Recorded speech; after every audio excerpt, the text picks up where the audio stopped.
ان کی ہر صورت میں اور ہر آیت میں اللہ نے رحمت، مہربانی، شفا، صحت، توانائی، عزت، افتخار، فتح، نصرت، کونین کی خیر و عافیت رکھی۔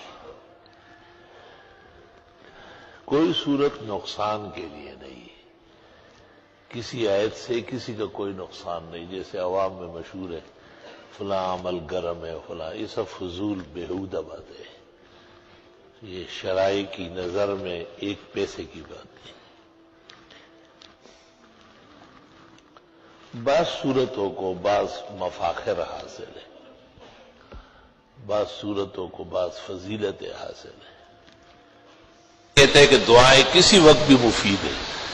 ایک حدیث میں ہے کہ جو تکلیفیں آنے والی ہیں ان کو بھی ٹالتی ہے اور جو آ چکی ہیں ان کو بھی ٹھیک کرتی ہے۔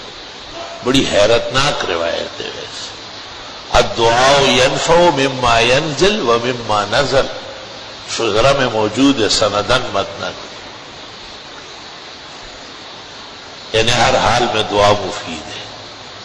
علماء کرام کہتے ہیں کہ ذکر سے بھی دعا افضل ہے، دعا میں بندگی بہت زیادہ ہے، اور اللہ کے جو جلالت شان ہے، الوہیت کاملہ ہے، شہنشاہیت مطلقہ ہے، اس کا علی الاعلان اعتراف ہے، اقرار ہے۔ وفات میں آپ نے کہا دعائی و دعا الانبیاء من قبل فی هذا المقام، میری دعا اور مجھ سے پہلے جتنے انبیاء یہاں آئے حج کرنے، عرفہ پیش ہوئے، سب یہ کرتے تھے لا الہ الا اللہ وحدہ لا شریک لہ لہ الملک ولہ الحمد وہو علی کل شیء قدیر۔ کہتے روز 100 بار پڑھ لیا جائے، غم ہم صدمہ نہیں دیکھے گا، اور اللہ تعالیٰ غیب سے خوشی کی خبریں دے گا۔ ہر روز کوئی نہ کوئی خوشگوار خبر سنے گا، اور کتنا آسان ہے، سب کو یاد ہوتا ہے لا الہ الا اللہ وحدہ لا شریک لہ لہ الملک ولہ الحمد وہو علی کل شیء قدیر۔ اور کتنی بڑی سند ہے کہ آپ نے کہا دعائی اور دعاء الانبیاء من قبلی فی هذا المقام، عرفات کے میدان میں آپ نے کہا، بخاری مسلم میں ہے۔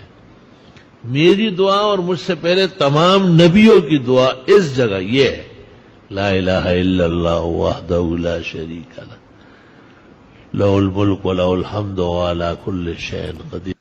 یہ بڑی عجیب بات ہے کہ ایک وظیفہ دنیا میں ایسا ہے جو اللہ نے خود دیا ہے، اور وہ استغفار کا وظیفہ ہے۔ دنیا کی جتنی تکلیفیں ہیں، پریشانیاں ہیں، غم ہے، بیماریاں ہیں، فتنے ہیں، سازشیں ہیں، چھوٹے بڑے گناہ ہیں، یہ سارے ملا کر اس کا ایک ہی نام ہو جائے گا، عذاب، خدا کی پکڑ، عذاب۔ تو فرمایا عذاب رک جائے گا استغفار کے ہوتے ہوئے۔ پھر جب عذاب رکتا ہے، بیماری جاتی ہے، تکلیفیں ختم ہوتی ہے، فتنے ٹلتے ہیں، تو پھر ضرورت ہوتی ہے بحالی کی۔ تو سورۃ ہود میں کہا ہے کہ استغفار کرو، صحت بحال ہو جائے گی، زندگی بہترین ہو جائے گی، تمام طاقت توانائی بحال کرو۔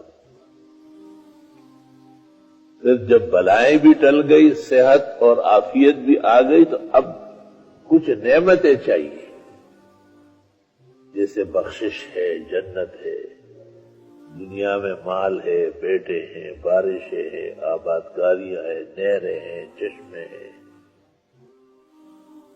سورۃ نوح میں کہا فَقُلْتُ اسْتَغْفِرُوا رَبَّكُمْ، نوح علیہ السلام کہتے ہیں میں تو ان کو کہہ چکا ہوں استغفار کرو، یغفر لکم ذنوبکم، اللہ معاف کر دے،